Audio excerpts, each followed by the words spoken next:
Okay Khan sir, अब मेरा एक रैपिड फायर राउंड, मैं छोटे छोटे नाम लूंगा, एक एक नाम लूंगा, जो पहला शब्द आपके जहन में आता है आपको वो बोलना है, आराम से। हाँ हाँ। ओके। राहुल गांधी। कांग्रेस के नेता हैं, बहुत संघर्ष कर रहे हैं। आप पसंद करते हैं? हमारे पसंद को हम तो, हमसे आप 10 नेता का नाम पूछेंगे, हम कहेंगे 10 को पसंद करते ओके। प्रियंका गांधी। हैं। अच्छी बहन है उनकी। सोनिया गांधी। सब एक ही पार्टी से पूछेंगे। आ रहा है, बहुत लंबी लिस्ट है। आगे। मनमोहन सिंह। एक अच्छे व्यक्ति और एक अच्छे अर्थशास्त्री, और जिन्होंने 1991 में जो किया था ना, उनको विपक्ष भी नहीं भूल सकता है। चाहे वो मनमोहन सिंह हो, और अटल बिहारी वाजपेयी हो, रतन टाटा और एपीजे अब्दुल कलाम। हम 4 लोगों को बताते हैं इस देश को कैसे लोगों की जरूरत है। मनमोहन सिंह सिख धर्म से आते थे, लेकिन कोई इनके खिलाफ कुछ नहीं बोल सकता। देश के लिए क्या नहीं किया। रतन टाटा पारसी धर्म से आते थे, देश के लिए सब कुछ कर दिया यहाँ पर। एपीजे अब्दुल कलाम मुस्लिम से आते थे, सब कुछ कर दिया। अटल बिहारी वाजपेयी बुढ़ापे में परमाणु बम दिया, जो आज भी हम लोग खड़े होकर रहते हैं। देश को ऐसे लोगों की जरूरत है, इस तरह के लोगों की जरूरत। ओके। नरसिम्हा राव। उस समय इन्होंने इनके लिए बहुत खुशनसीब थे कि इनको मनमोहन सिंह जैसा एक व्यक्ति मिला था, जिन्होंने अर्थव्यवस्था से बचा के इनको लेके चलाया था। अच्छा, okay. VP Singh.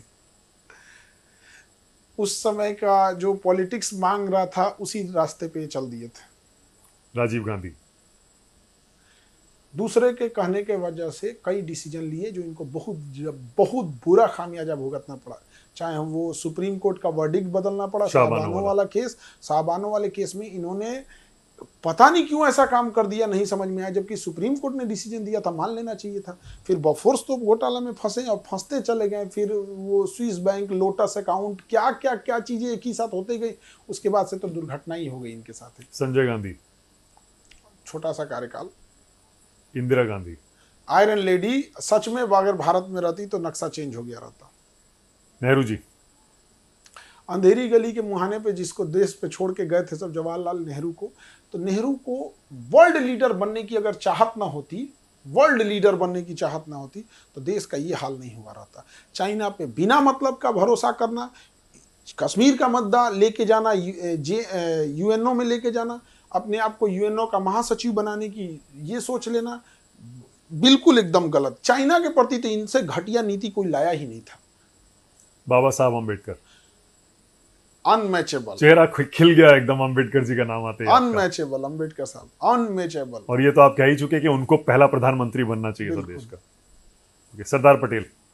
Iron man, बिल्कुल एकदम। उन्होंने बहुत किया, सारे छोटे छोटे राज्यों को जोड़ के किए।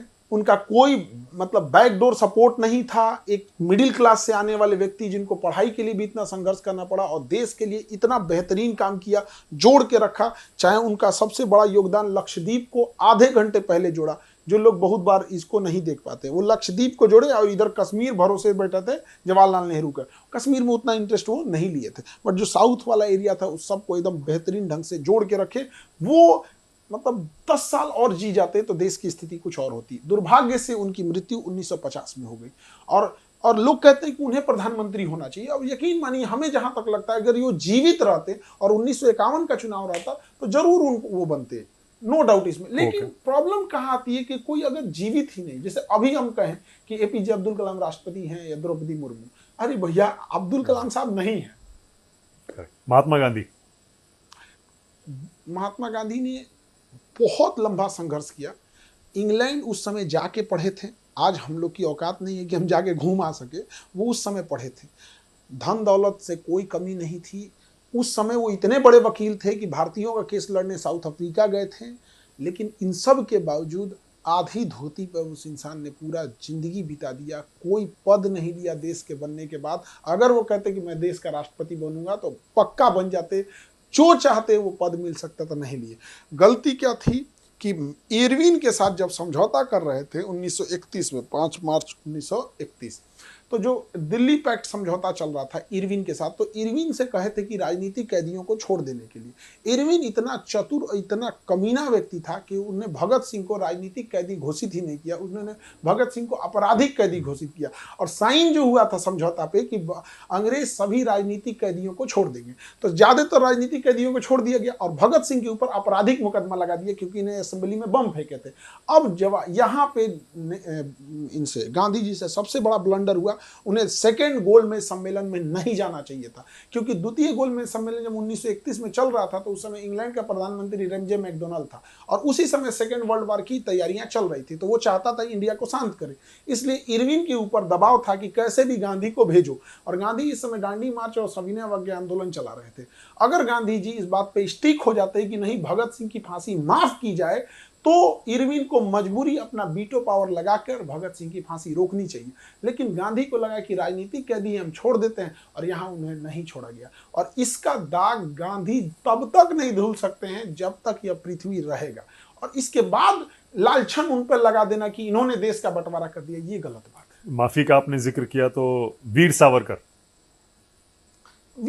को राजनीतिक ढंग से देखा गया है। जब तो जेल में नहीं गए थे तब उनका जीवन अलग है। जेल से आने के बाद अंग्रेज स्वयं उनको पेंशन देते थे, 20 रुपए या 25 रुपए पेंशन था उनका। मतलब माफी मांगकर गलत किया ना। देखिए, अगर माफी वो मांग लेते तो भगत सिंह भी माफी मांग लेते तो वो भी बच जाते।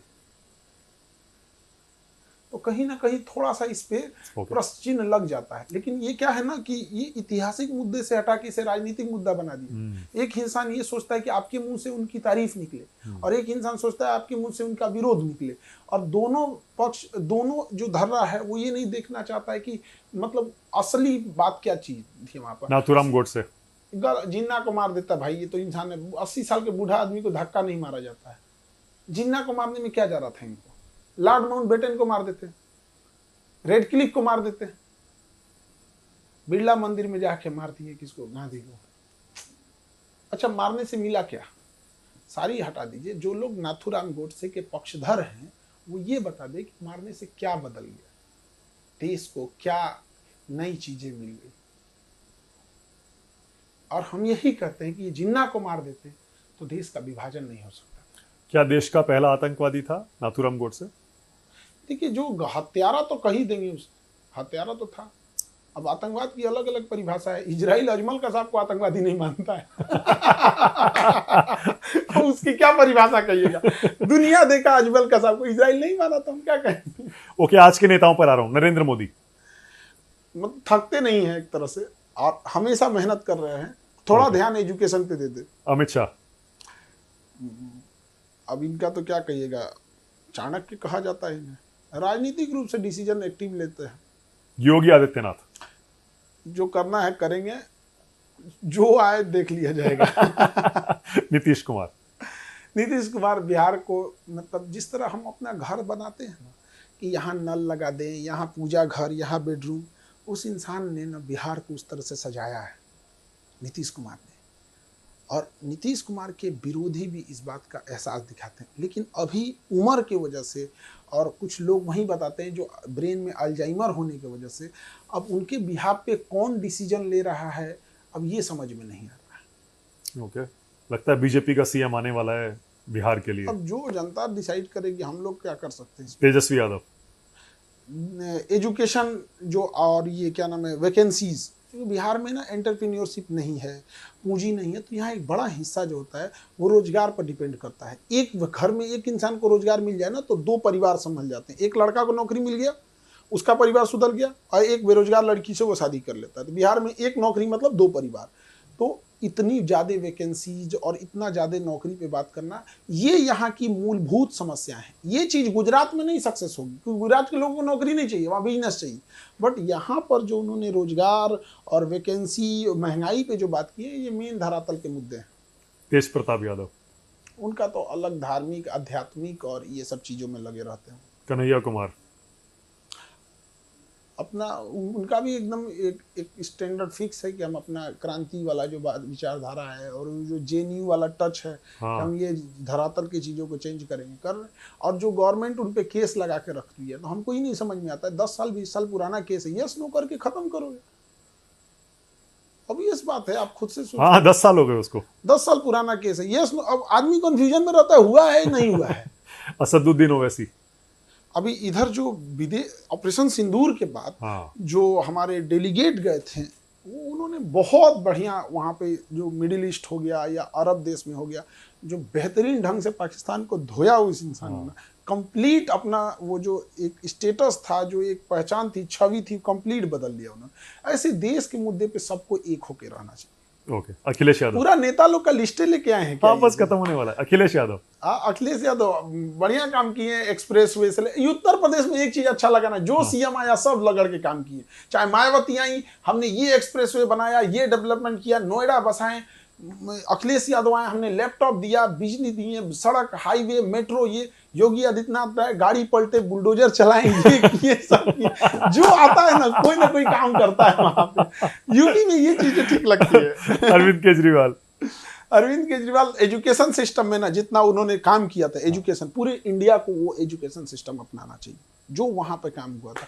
खास करके जो बिजनेस आइडियाज थे, या फिर जो स्कूली बच्चों का जो इंफ्रास्ट्रक्चर था, जो सरकारी स्कूल में आदमी जाता था ना तो लगता था कि यहाँ गरीब पढ़ेगा, बिल्डिंग गिर रही है, तो जो उन्होंने चेंजिंग लाया था। वो मनीष सिसोदिया ने मिलकर जो किया। हाँ, मनीष सिसोदिया, ये लोग मिलकर किए तो बहुत अच्छा काम किया। ओके, हाँ, इसीलिए मैंने पूछा क्योंकि आप एजुकेशन की बात कर रहे थे। हाँ। लालू यादव, जो उनको जो बिहार मिला था ना, वहाँ पे एक गरीब और छोटे जात का इंसान को लाठी मारा जाता था, तुम चौकी पे नहीं बैठ सकता है, कुर्सी पे नहीं बैठ सकता है। वहाँ पे उन्होंने बहुत सुधार किया, लेकिन फाइनेंस कंट्रोल नहीं कर पाए, पैसा कहाँ गया पता ही नहीं चला। तो उनका सबसे बड़ा अचीवमेंट कहेंगे तो जो नहीं, जिनको अधिकार नहीं मिलता था उनको अधिकार दिलाया। सबसे बड़ा फेल्योर कहिएगा तो फाइनेंशियल कंट्रोल कुछ नहीं था, और जो उनके जानने वाले थे लोग ना, अंधाधुन नौटंकी किया, सब अंधाधुन, जो उनको जानने वाले, तो अपने जानने वाले को और फाइनेंस को कंट्रोल नहीं कर पाए। विकास दिव्य कीर्ति, एजुकेशन सेक्टर में बड़ा शालीनता से पढ़ाते हैं।